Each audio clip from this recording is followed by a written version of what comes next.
नमस्कार दोस्तों, स्वागत है आपका न्यूज़ रूम पोस्ट पर और मैं हूं आपके साथ रितिका। जैसा कि दोस्तों आप जानते हैं कि महाशिवरात्रि का पर्व आने वाला है। महाशिवरात्रि का पर्व काफ़ी खास माना जाता है, खासकर हिंदू धर्म में इस पर्व की काफ़ी महत्ता है। शिवरात्रि का ये जो पर्व है ये भगवान भोलेनाथ को समर्पित है। भगवान भोलेनाथ देवों के देव महादेव कहलाते हैं और ऐसे में इस दिन उनके लिए व्रत और पूजा की जाती है। खासकर जो शिव भक्त है इस दिन का पूरे साल इंतजार करते हैं। इस साल जो ये फाल्गुन मास के हम जो महाशिवरात्रि मनाने जा रहे हैं इसमें कई चीज़ों का आपको ख्याल रखना चाहिए। वैसे तो शिव जी काफ़ी भोले हैं, ऐसे में अगर आप उन पर एक लोटा जल भी चढ़ाते हैं तो वो वैसे ही प्रसन्न हो जाते हैं। लेकिन आपको कई बातों का महाशिवरात्रि पर ख्याल रखना चाहिए कि जैसे व्रत किस दिन करना है, पूजा का शुभ मुहूर्त क्या है, व्रत खोलने का यानी पारण का शुभ मुहूर्त क्या है। इसके अलावा भी कई ऐसी बातें हैं जो आपको इस दिन नहीं करनी चाहिए और कौन से ऐसे काम हैं, कौन सी ऐसी चीजें हैं जो आपको शिव जी को जरूर अर्पित करनी चाहिए। इन सभी सवालों का जवाब देने के लिए हमारे साथ मौजूद है एस्ट्रोलॉजर ऋतु सिंह जी, जो आपको और हमें इन सभी सवालों के जवाब देंगी और हमें बताएंगी कि महाशिवरात्रि पर हम किस तरह से पूजा पाठ करें, व्रत कब करें, व्रत का पारण कब करें, इसका शुभ मुहूर्त क्या है और हमारे लिए जो खास जानकारी होगी कि महाशिवरात्रि पर वो हर किसी को जानने के लिए ज़रूरत है। तो ऐसे सारे सवालों के और ऐसी सारी महत्वपूर्ण जानकारी आपको हमारे इस वीडियो में मिलेगी। नमस्कार रितु सिंह जी, आपका हमारे चैनल पर आपने हमारे लिए समय निकाला, हमारे दर्शकों के लिए समय निकाला। मैं आपसे महाशिवरात्रि को लेकर कई सवाल करने जा रही हूँ जिनका हम अपने दर्शकों को जो सवाल उनके मन में है, कुछ ऐसे ही हमारे सवाल हैं जिनके जवाब हम आपसे जानना चाहेंगे। मेरा पहला सवाल रितु सिंह जी आपसे ये है कि महाशिवरात्रि का जो ये पर्व है इसकी महत्ता क्या है? क्यों इस पर्व को ऐसे खास तौर पर हिंदुओं में मनाया जाता है? ओम नमः शिवाय। देखिए, महाशिवरात्रि का जो परम पुनीत पर्व है ये इस बार 18 फरवरी 2023 को है। और महाशिवरात्रि की महत्ता बहुत ज्यादा है। भोलेनाथ के भक्त पूरे वर्ष इंतजार करते हैं इस दिन का कि कब महाशिवरात्रि आए और वो उनकी आराधना से अपने इष्ट देव को प्रसन्न कर सके। और साथ ही साथ भोलेनाथ को भी इंतजार रहता है इस दिन का। आज के दिन की बहुत महत्ता होती है। देखिए, पौराणिक कथाओं की अगर बात करें तो कई सारी कथाएं प्रचलित हैं हमारे पुराण में, लेकिन जो दो तीन मुख्य बातें वो मैं आज बताना चाहती हूँ। कि महाशिवरात्रि के पर्व पे कहा जाता है, ये जो सभी को पता है कि भगवान शिव और माँ पार्वती का विवाह हुआ था इस दिन, जब माँ पार्वती ने तपस्या की थी और भगवान शिव प्रसन्न होकर उनको दर्शन दिया था। तो आज के दिन उनका विवाह का पर्व है, इसलिए भी उनके भक्त बहुत खुशियां मनाते हैं, पूरी रात पूजा करते हैं, आराधना करते हैं, नाचते गाते हैं। साथ ही साथ एक और पौराणिक कथा जो कि श्रीमद् देवी भागवत में है, उसमें है कि ब्रह्मा और विष्णु जी में एक बार वाद विवाद हो गया था कि कौन बड़ा है, विष्णु जी बड़े हैं या ब्रह्मा जी बड़े हैं। तो उस समय जब बहुत समय तक उनका विवाद समाप्त नहीं हुआ तो एक ज्योतिर्लिंग के रूप में शिव जी वहां प्रकट हुए। और वो जो ज्योतिर्लिंग था उसका आदि अंत नहीं था। भगवान विष्णु नीचे वराह रूप धारण करके नीचे गए उसका पता करने की कितना गहरा है, और ब्रह्मदेव हंस का रूप बनाकर ऊपर की तरफ आसमान में गए कि वो उसका आदि और अंत पता कर सके। लेकिन उस ज्योतिर्लिंग का आदि अंत पता नहीं चल पाया और महादेव को इसीलिए सबसे बड़े देवता महादेव के रूप में स्थापित किया गया। एक और कथा है कि समुद्र मंथन के समय शिवरात्रि के दिन ही, जब फागुन मास की चतुर्दशी के दिन विष निकला था, कालकूट नाम का विष निकला था, और सभी पूरे ब्रह्मांड की रक्षा के लिए भगवान शिव ने इस विष का विषपान किया था। और तभी से अपने योग शक्ति से उन्होंने कंठ में उसको रोका और नीलकंठ उनका नाम आज ही के दिन से कहा गया और महादेव भी कहते हैं। तो ये महत्ता है महाशिवरात्रि की। इसीलिए महाशिवरात्रि का पर्व पूरे दिन सुबह से लेकर और पूरी रात तक मनाया जाता है। वैसे तो मासिक शिवरात्रि भी आती है, लेकिन महाशिवरात्रि की महत्ता सबसे अनूठी है। मेरा अगला सवाल आपसे यही था कि महाशिवरात्रि और हम मासिक शिवरात्रि दोनों ही ये सुनते हुए आए हैं, लोग इनको इस दिन हाँ, काफी पूजा पाठ व्रत वगैरह भी करते हैं अपने अलग अलग तरीकों से, कोई मंदिर में जाकर तो कोई घर में रहकर शिव जी की पूजा आराधना करता है, उनके लिए व्रत रखता है। लेकिन इन दोनों में अंतर क्या है? क्या महत्ता किसकी ज्यादा है, या एक तरह से कहा जाए तो कि दोनों में से फलदायी कौन सी ज्यादा शिवरात्रि मानी जाती है और दोनों में डिफरेंस क्या है, जो हमारे दर्शक ये जानना जरूर चाहेंगे कि दोनों में हाँ, अंतर क्या होता है। तो ये हम बिल्कुल आपसे इसका सवाल है, इसका देखो, चाहिए शिवरात्रि हर जवाब। माह आती है। हर मास कृष्ण पक्ष की जो चतुर्दशी तिथि होती है उसको हम शिवरात्रि कहते हैं। चतुर्दशी कहते हैं, लोग इस दिन व्रत पूजा करते हैं। हर माह की शिवरात्रि की अपनी महत्ता है, लेकिन जैसे कि मैंने अभी पौराणिक कथाएं बताई तुमको, इस वजह से महाशिवरात्रि की महत्ता बिल्कुल अलग है। ये वर्ष में एक बार जब फागुन मास पड़ता है, फागुन मास के कृष्ण पक्ष की चतुर्दशी तिथि को बनाते हैं। तो महाशिवरात्रि के व्रत का कहते हैं, इस दिन अगर आपने श्रद्धा और विश्वास के साथ एक बेलपत्र भी अर्पित कर दिया भगवान शिव को, तो आपकी मनोकामना पूरी होती है। और क्योंकि उनके विवाह का दिन है, देखा जाए तो उनकी एक तरह से विवाह की वैवाहिक वर्षगांठ है भगवान शिव की, तो इस दिन भगवान शिव और माँ पार्वती बहुत ही प्रफुल्लित मुद्रा में रहते हैं और अपने भक्तों पर आशीर्वाद की वर्षा करते हैं। तो महाशिवरात्रि की महत्ता बहुत ज्यादा है, खास तौर से रात्रि पूजन की बहुत महत्ता है। मास शिवरात्रि भी बहुत अच्छी है, आप चाहें तो 12 शिवरात्रि का उपवास या पूजन कर सकते हैं, लेकिन अगर आप पूरे वर्ष नहीं कर सकते तो सिर्फ केवल फागुन मास की महाशिवरात्रि को आप पूजन करिए, तो आपको पूरे वर्ष की शिवरात्रि का जो फल है वो प्राप्त होता है। जैसा कि आपने ऋतु सिंह जी बताया कि भगवान भोलेनाथ को केवल एक बेलपत्र अगर आप प्रेम से श्रद्धा भाव से चढ़ा दे तो वो आपकी आपकी सारी मनोकामनाएं पूरी कर देते हैं। लेकिन फिर भी ऐसी कई बातें हैं जिनका ख्याल रखना जरूरी है, जैसे पूजा में अनजाने में कई बार लोग ऐसी चीजें चढ़ा देते हैं या ऐसी गलतियां कर देते हैं जो फिर उनके लिए भारी पड़ जाती है। तो पूजा इस बार जो हमें पूजा करनी है उसका शुभ समय क्या है और किस तरह से करें, ये आप हमें बताइए। जी हाँ, यही विशेष बात होती है। देखिए, भगवान भोलेनाथ वैसे भी बहुत भोले हैं, तो बहुत ज्यादा नियम, बहुत रूल्स नहीं फॉलो करें तो भी वो प्रसन्न रहते हैं। ऐसा नहीं है कि आपने ये नहीं चढ़ाया तो वो नाराज हो जाएंगे, ऐसा कुछ नहीं होता। आप अपने श्रद्धा, भक्ति और विश्वास के साथ उनको जो भी अर्पित अर्पित करते हैं, एक लोटा जल से प्रसन्न हो जाते हैं महादेव जी। इस बार जो 18 फरवरी का विशेष मुहूर्त है पूजा का, वो 18 फरवरी की रात 8:02 से और 19 फरवरी की शाम 4:18 तक है। इस दौरान आप उनकी पूजा आराधना कर सकते हैं, लेकिन फिर भी विशेष पर्व 18 को मनाया जा रहा है क्योंकि रात्रि का महत्व है और हमें निशिता काल, प्रदोष काल सब कुछ 18 फरवरी को उपलब्ध हो रहा है, तो इसलिए महाशिवरात्रि 18 फरवरी को मनाएंगे। आप इसमें अगर प्रदोष काल में पूजा करते हैं तो 5:35 शाम से 7:05 तक कर सकते हैं, क्योंकि वैसे भी भगवान शिव की पूजा प्रदोष काल में ही करते हैं, बहुत अच्छा होता है। निशिता काल की पूजा का अपना महत्व है। ये 18 फरवरी की रात को 11:52 से आपको 12:42 तक उपलब्ध है। निशीत काल की पूजा का इतना महत्व है कि इस समय आप अपना कोई भी मंत्र जाप कर सकते हैं, किसी भी मंत्र को आप सिद्ध कर सकते हैं। ओम नमः शिवाय का पंचाक्षर मंत्र कर सकते हैं या फिर महामृत्युंजय मंत्र कर सकते हैं। तो इस समय अगर इस मंत्र का आप जाप करते हैं तो भगवान शिव बहुत प्रसन्न होते हैं और उस मंत्र को सिद्ध करते हैं। और शिव पूजा में जहां तक बात है क्या करें क्या ना करें, तो बहुत सारी चीजें हैं।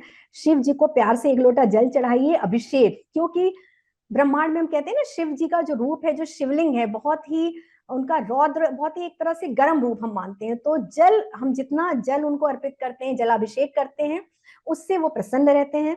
जलाभिषेक के साथ आप दूध, दही, शहद, शक्कर और घी से उनका अभिषेक कर सकते हैं। पंचामृत से अभिषेक करिए।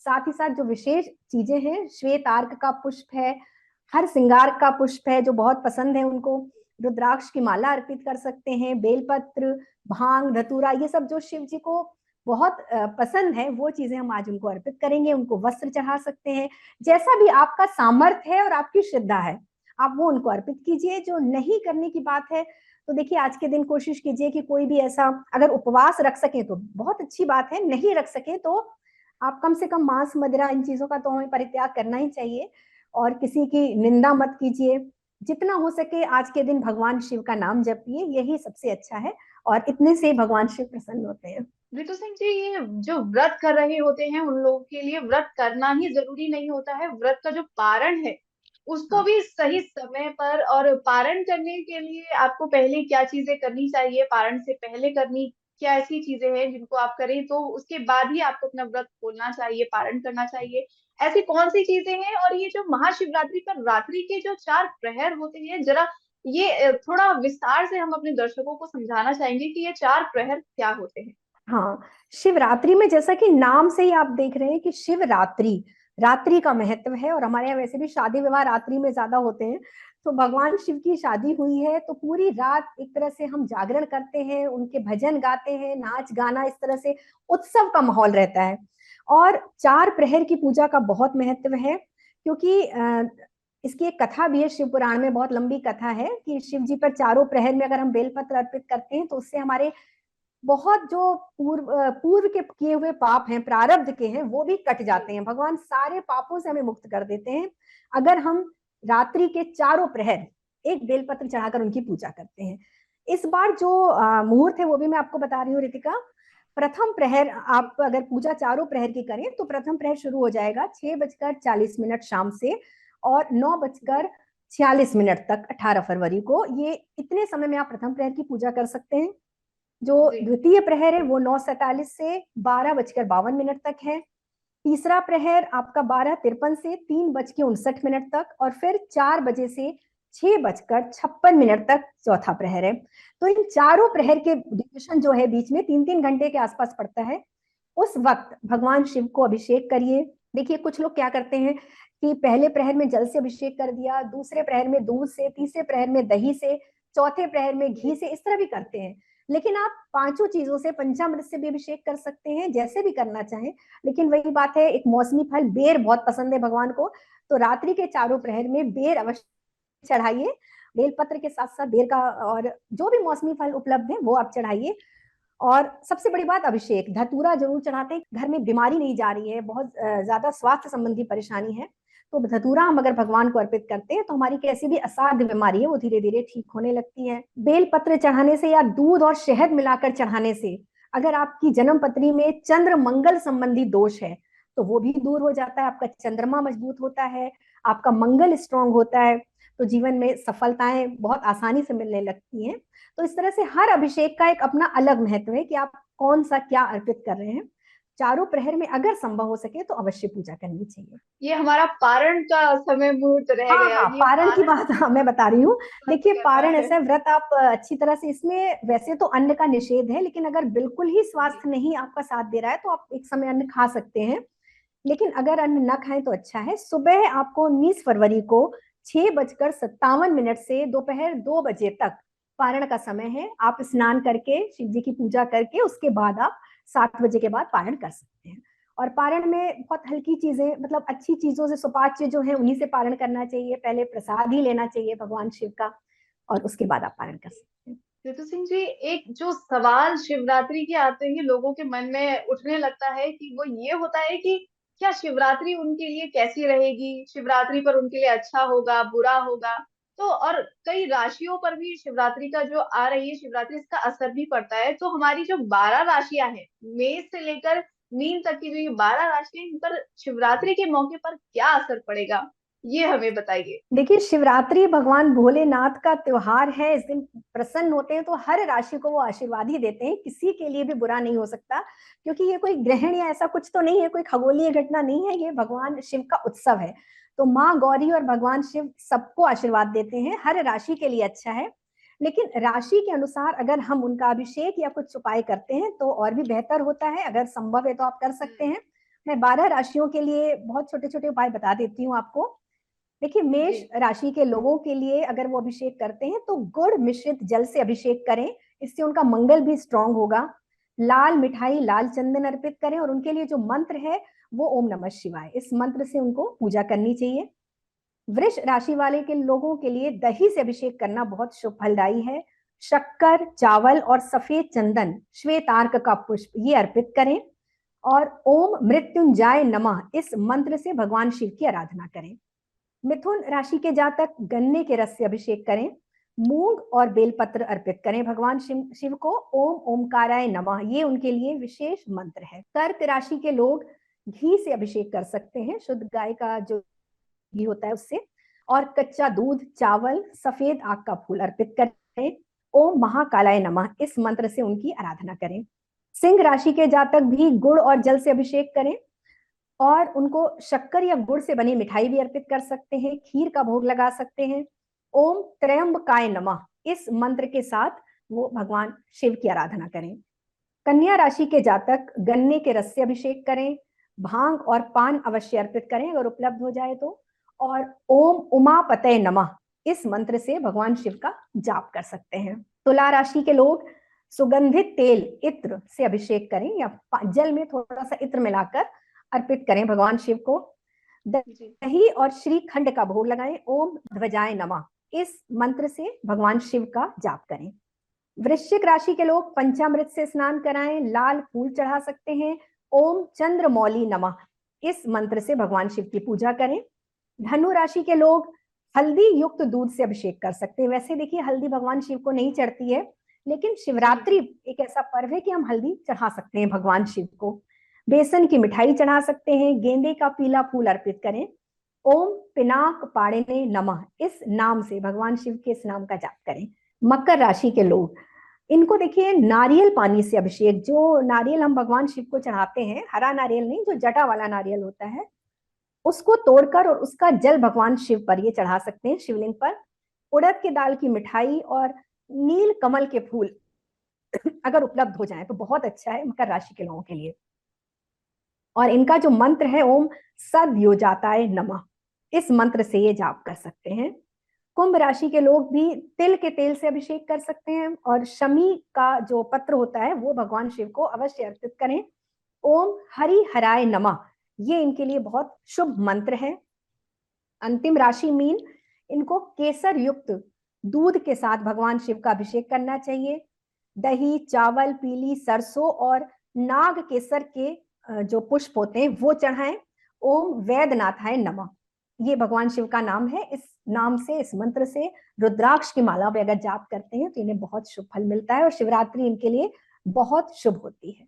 तो ऋतु सिंह जी, आपने तो हमारे दर्शकों को शिवरात्रि की शुरू से लेकर आखिर तक सारी जानकारी दे दी है। राशियों को उपाय क्या करने हैं ये भी बता दिया है। तो उम्मीद है हमारे दर्शकों को आपके द्वारा दी गई सारी जानकारियां पसंद आएंगी और आपके जो ये उपाय बताए गए हैं हमारे दर्शक करेंगे तो उन्हें फायदे भी होंगे। आपका बहुत बहुत बहुत धन्यवाद है हमारे साथ जुड़ने के लिए, हमारे चैनल के लिए आपने वक्त निकाला, हमारे दर्शकों को इतनी सारी और महत्वपूर्ण जानकारी दी। आपसे मिलेंगे जल्द ही किसी नए विषय पर। तब तक के लिए नमस्कार। ओम नमः शिवाय।